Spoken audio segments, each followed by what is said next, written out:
Bonjour à tous et bienvenue sur Mosaïque.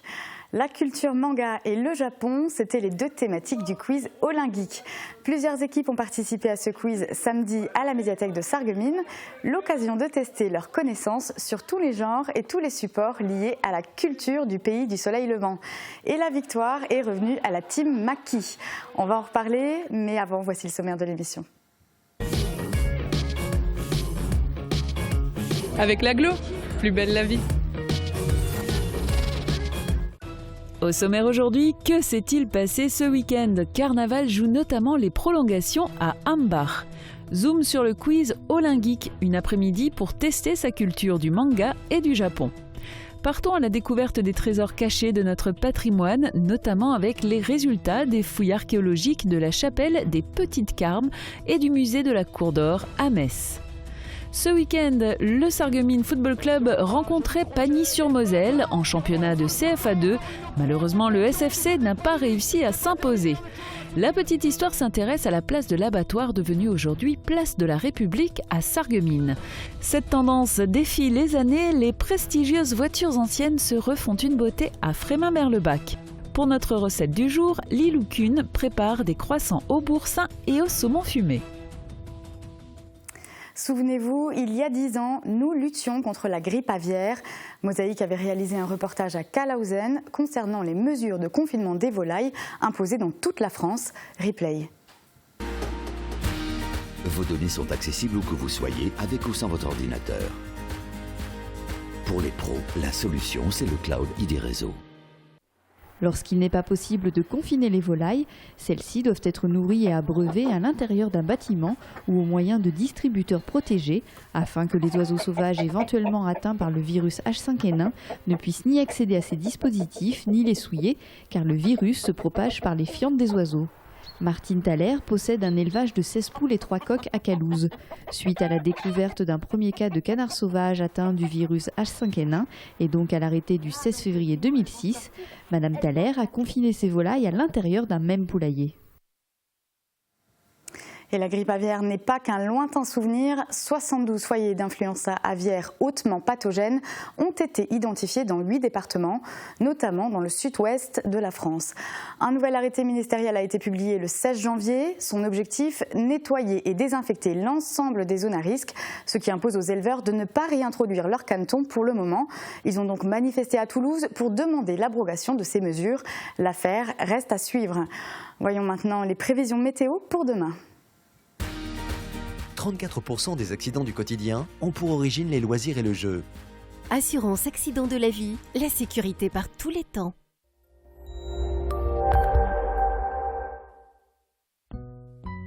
Bonjour tout le monde, de la pluie et de la neige, voilà le programme pour demain matin. Le ciel sera très chargé et ce n'est qu'en cours d'après-midi qu'il commencera à se déchirer pour laisser place à de timides éclaircies. Les températures seront de saison avec de 1 à 3 degrés au lever du jour et de 5 à 7 degrés au meilleur de la journée. Demain, nous serons le mardi 23 février, nous fêtons les Lazars. Le soleil nous accompagnera de 7h25 à 18h04. Le lundi, on vous laisse la parole. Si vous étiez un politique, vous changeriez quoi? Voici vos réponses. Si vous étiez une élue, locale, régionale, nationale, qu'est-ce qui, selon vous, devrait changer? Tout, voilà, trouver plus d'emplois, aider plus les gens la France plutôt à trouver des solutions pour que tout aille mieux, parce que je veux dire c'est très dur en tant que jeune de trouver du travail, de payer ses factures, on n'a pas beaucoup d'aide et quand on veut être aidé, on nous refuse beaucoup. Donc voilà, suffit qu'on gagne quelques centimes de plus, on n'a pas d'aide. Je veux dire, on demande des formations, on ne nous donne pas de coup de main. Je veux dire, il faut tout changer. Il faudrait tout faire un bon nettoyage là-dedans. Je parraine un ami et tout le monde y gagne. Mon filleul, ma banque et moi. Au Crédit Mutuel, un client satisfait rayonne. Le Conseil régional de Lorraine vous présente la météo des neiges.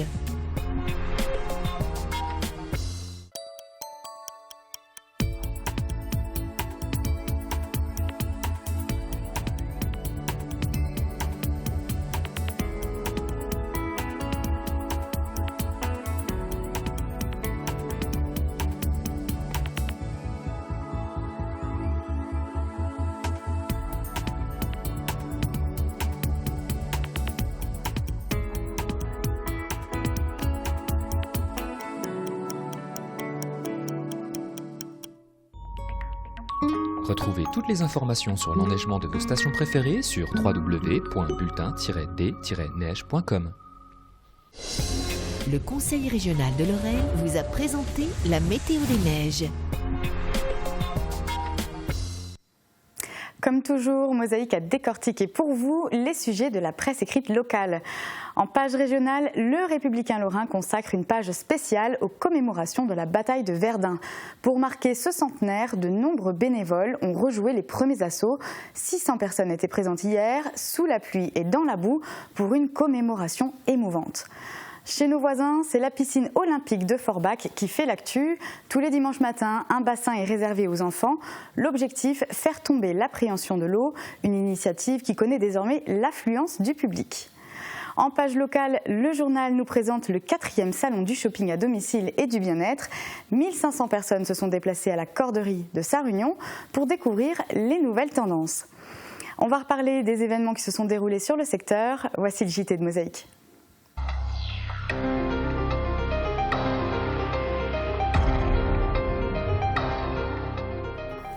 Du sport, de la fête, une inauguration ou encore des antiquités. Que s'est-il passé ce week-end? On fait le point avec Marie-Lorraine Atamagnouk. Bienvenue dans les nouveaux locaux de la Caisse du Crédit Mutuel à Ambach. Depuis mercredi dernier, employés et visiteurs prennent leur marque.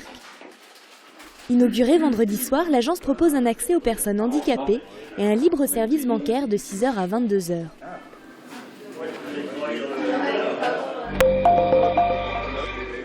« 650 €, c'est la somme récoltée lors de l'opération Maison illuminée à Vousvillers.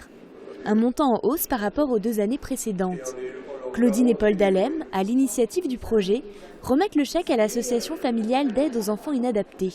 Cet argent est utilisé dans la construction de 12 appartements pour les personnes handicapées vieillissantes.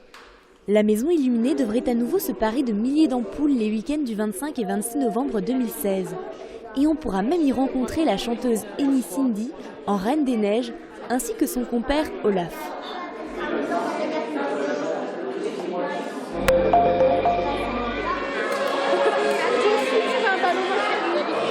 Et des Reines des Neiges, il y en a au Carnaval des enfants à Vousvillers.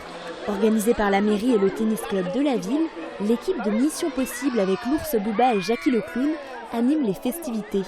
Ninja, princesse, pro-chevalier, abeille, cow-boy, même Yoda a fait le déplacement. Jetées de confettis, danses endiablées, sans oublier la fameuse queue leu-leu. Parents et enfants s'en donnent à cœur joie.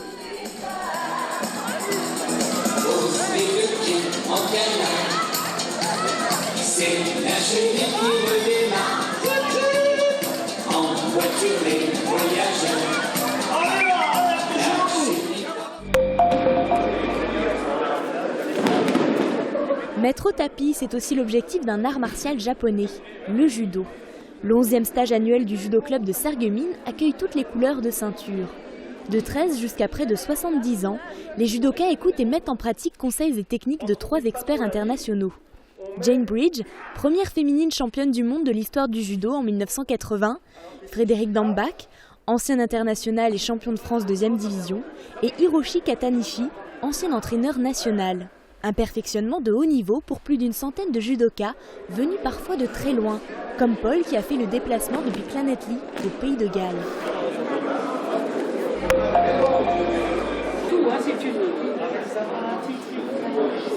Pour trouver de la porcelaine du Japon, il faut flâner, fouiller, scruter. Lors de la 19e édition du Salon des faïences anciennes et de l'Antiquité, collectionneurs et visiteurs curieux se promènent à travers les 10 stands d'antiquaires. On y trouve des perles rares, nappes, cristal, argenterie, tableaux, livres. Organisé par les Amis des musées et des arts, la photographie est aussi à l'honneur. L'atelier Sculpture en bois livre ses réalisations avec une exposition où les techniques s'en mêlent. Illustrations traditionnelles médiévales sur parchemin, sculptures sur tilleul, chêne, noyer, peinture du jardin de Monet ou encore du golfe de Sarreguemines. On reste à Sarreguemines pour la 3e édition du quiz Olympique.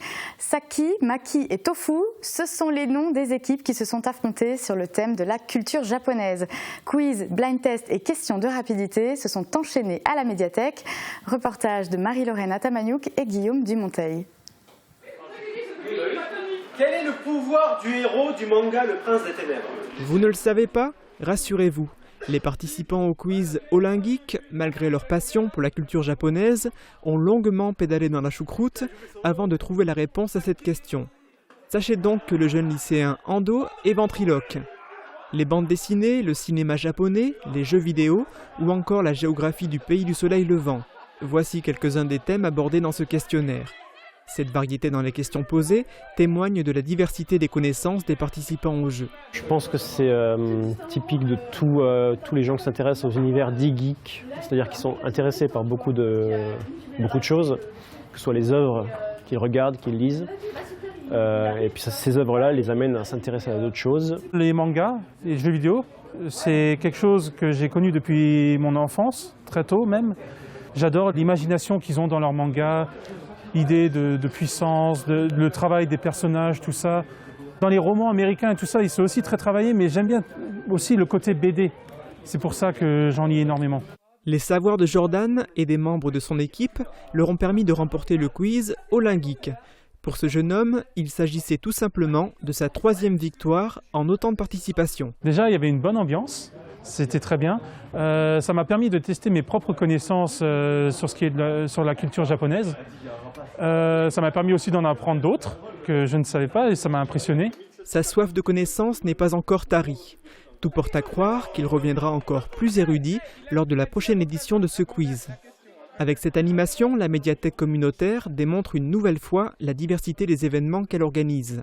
Samedi prochain, à partir de 20h, se déroulera dans ses murs la 13e édition de la soirée Jeux de société. Découvrons maintenant les trésors cachés de notre patrimoine. Direction Metz pour découvrir les résultats des fouilles archéologiques à la chapelle des Petites Carmes et au musée de la Cour d'Or. Un voyage dans le temps réalisé par nos confrères de Mirabel Télé. Voici l'une des découvertes les plus intéressantes de ces fouilles. Un pion taillé dans des petits os d'animaux particulièrement bien décorés. Il s'agirait sans doute d'une pièce d'un jeu d'échecs datant du XVe siècle qui révèle la présence de nombreux artisans ici même. On a clairement des maisons dans lesquelles on retrouve des déchets de fabrication d'objets en os, d'autres dans lesquelles on retrouve systématiquement des billes en céramique qui montrent que manifestement on travaillait la céramique ou qu'on la cuisait en tout cas. Donc c'est un fait, mais c'était une ville commerçante. Et malgré l'étendue des fouilles, 300 mètres carrés de surface en dessous de la chapelle des Petits Carmes, les découvertes restent plutôt classiques. Car on le sait déjà, nous sommes au cœur de la ville romaine et gauloise. Ce qui a surpris l'équipe d'archéologues en revanche, c'est la multitude d'objets découverts dans un très bon état de conservation. Parmi les autres trouvailles, des vases, pots, cruches en terre cuite et céramique. Ici un peson qu'on met sur un métier à tisser qui permet de tendre les cordes. On en a trouvé plusieurs au même endroit dans la fouille et donc on peut penser qu'on avait une activité d'artisans, de tisserands au sein de ce quartier. Des fouilles qui permettent de mieux comprendre la topographie et le processus de développement de Metz durant la période romaine et médiévale.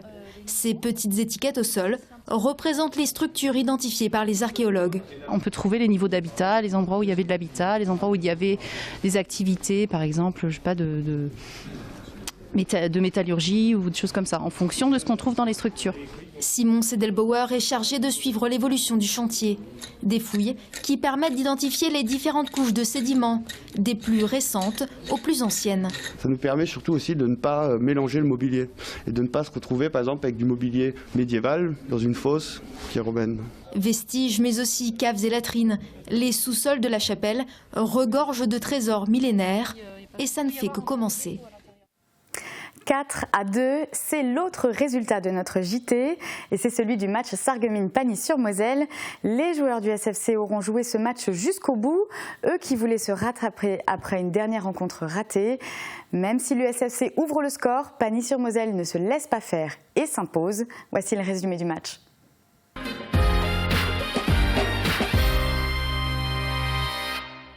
Allez, coup d'envoi qui a été donné pour Sarreguemines. Une pelouse de bonne qualité. Attention, on revient au direct. Ballon qui profite au Pagnotin, une première frappe très bien dégagée. Énorme frappe. Métine Carayer qui s'en joue, va pas falloir prendre trop de risques. Et c'est Saïdi Daza qui profite de sa vitesse là-bas pour entrer dans la surface, éliminer le gardien. Une frappe, un but, une action individuelle de Saïdi Daza. Très bon ballon. C'est Métine Carayer qui a lancé là-bas Saïdi Daza et qui, avec sa pointe de vitesse, s'est joué de son défenseur. Alors on va voir maintenant le changement. Cette fois-ci, c'est Yannick Dekoun qui va sortir, probablement avec une blessure encore aggravée. Et qui va être remplacé par le numéro 12, Adel Gendez. Attention là-bas, joli crochet et frappe qui rebondit sur le poteau.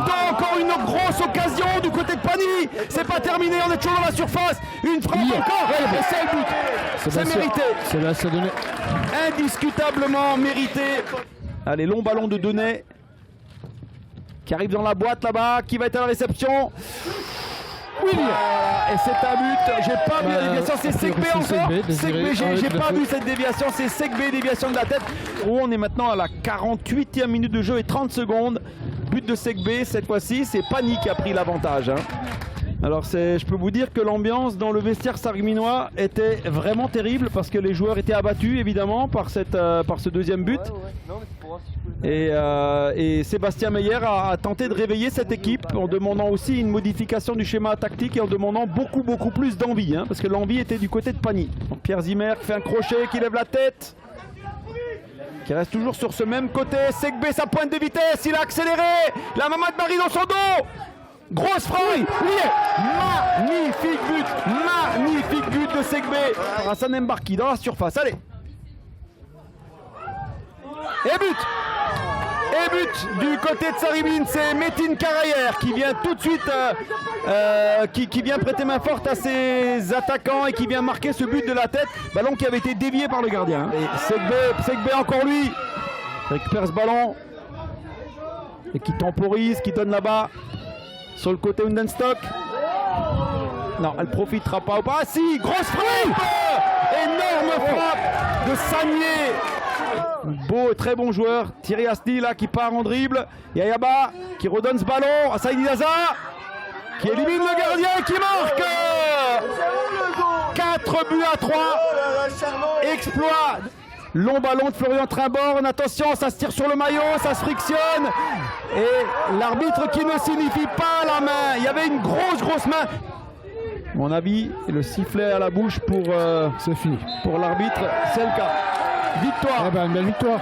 Belle victoire pour les Pagnotins. Francis, c'est difficile de contester cette victoire parce que sur l'ensemble de la rencontre, je pense qu'on peut dire que vous l'avez mérité cette victoire. Oui, bien sûr. Mais après, en deuxième mi-temps, on a vu quand même que Sarreguemines avait du répondant. On se crée des occasions, mais après, il faut les mettre au fond. Voilà. Mais aujourd'hui, c'est une déception parce qu'on enchaîne 2 mauvais matchs de suite et plutôt 2 mauvais résultats de suite et on n'est pas encore maintenu, loin de là. Et on est sur un contre-la-montre où il faut vite prendre les points qui nous manquent pour être tranquille. Et donc aujourd'hui on n'a pas fait le match qu'il fallait face à une équipe qui était vertueuse avec beaucoup d'agressivité, une vraie équipe dans le sens où on sent qu'ils sont très solidaires les uns par rapport aux autres. Nous aujourd'hui on a eu beaucoup de mal à retrouver une équipe avec les mêmes vertus qu'on a pu montrer en Coupe de France pour certains matchs de CFA2, donc c'est ça qui me dérange le plus, la défaite. Ça peut arriver, mais ça fait quand même 2 matchs où j'ai le sentiment qu'on perd alors qu'on ne joue pas les matchs, et ça me dérange. Et vous l'avez remarqué, le résultat du match est bien de 4-3. On fait le point sur le classement. Sarreguemines est provisoirement à la 5e place. Rien n'est encore joué puisque certaines équipes ont 4 matchs de retard. Nous vous tiendrons régulièrement informés de l'évolution du classement. Voilà, c'est la fin de notre JT. Restez avec nous, vous allez tout savoir sur l'histoire de la place de la République à Sarreguemines. Nous découvrirons une tendance qui n'a pas d'âge. Et puis notre recette du jour est aussi facile que délicieuse. A tout de suite.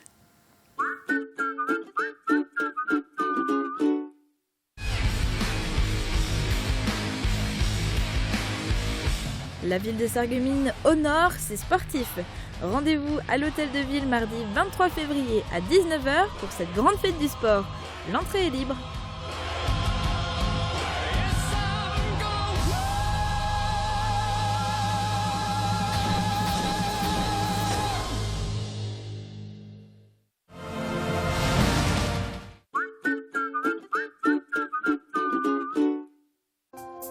transport, matériel médical, aide à domicile.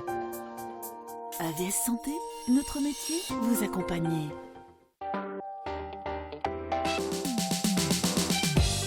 C'est un drôle d'animal, 20 kilos à peine, mais capable de repousser un loup et même un ours. Le glouton va être le 4e grand carnivore européen présenté à Sainte-Croix, ce qui fait de Sainte-Croix...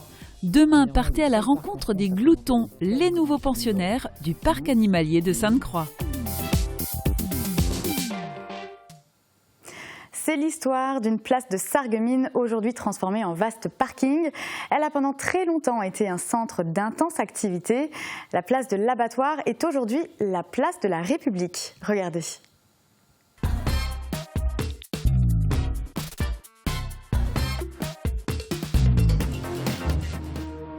Balais de voitures qui vont et viennent, c'est le quotidien de cette place. Mais la place de la République n'a pas toujours été un parking. La Schlachthausplatz, comme on l'appelait naguère, était la place de l'Abattoir. C'était aussi le lieu de rencontre de tous ceux qui gagnaient leur vie grâce à la rivière. On y réparait les bateaux, on y attendait le bac qui faisait la traversée jusqu'en Allemagne de l'autre côté de la Sarre, on y prenait le casse-croûte dans une franche camaraderie.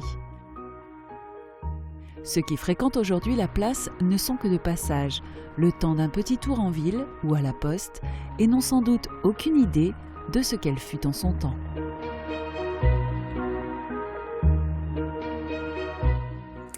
Lui connaît parfaitement l'histoire des voitures anciennes.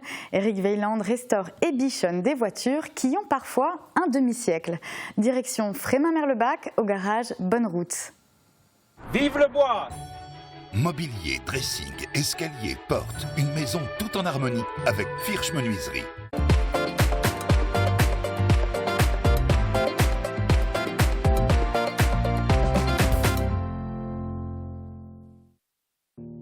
Cette belle Mercedes est une voiture de 1960. Son propriétaire l'a confiée au garage Bonne Route pour lui redonner une seconde jeunesse. Les roues, le moteur, mais aussi la carrosserie et les finitions, tout a été refait à neuf afin de lui donner l'apparence d'une voiture tout juste sortie d'usine. Olivier procède à la dernière retouche, il lui installe un nouveau rétroviseur.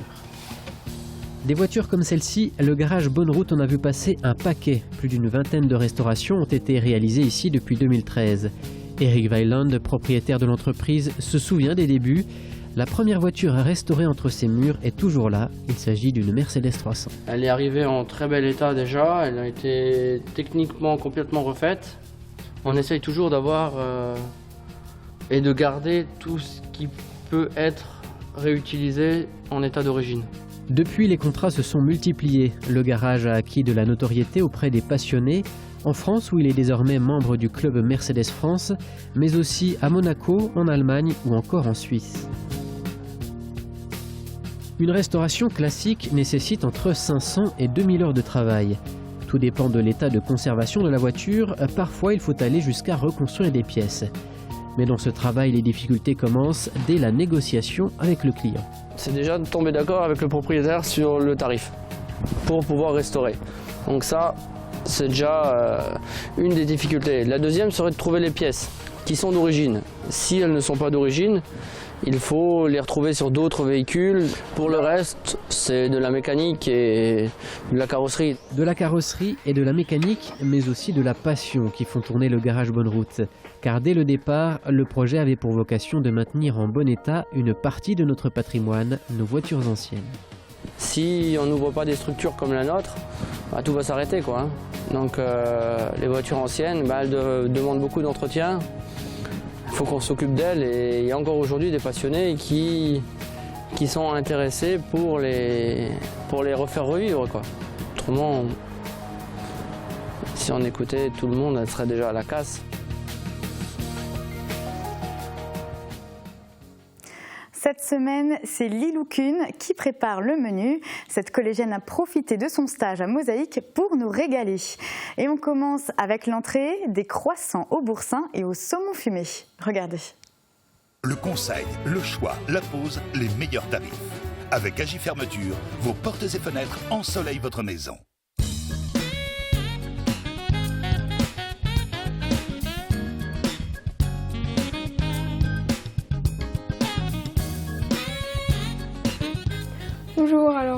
Aujourd'hui, on vous présente en entrée des croissants au saumon et au boursin. Parfois, il en faut peu pour réaliser un petit plat délicieux. Commencez par découper la pâte feuilletée en 8 parts égales. Déposez un morceau de saumon fumé sur la partie la plus large de chaque tranche, puis une noix de boursin. Enroulez la pâte sur elle-même de manière à former des sortes de croissants. Déposez les feuilletés sur une plaque allant au four, garnie de papier cuisson, et enfournez à 200 degrés pendant 10 à 15 minutes. Les feuilletés doivent être dorés. Servez chaud dès la sortie du four. Pour réaliser cette recette pour 4 personnes, il vous faudra une pâte feuilletée, un paquet de boursin et 4 tranches de saumon fumé. On peut le manger en plat du soir, en entrée ou en apéro. Bon appétit!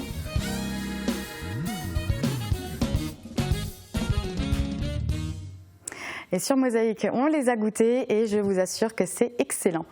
Voilà, c'est la fin de cette émission. Merci de l'avoir suivi. Très bonne journée à tous.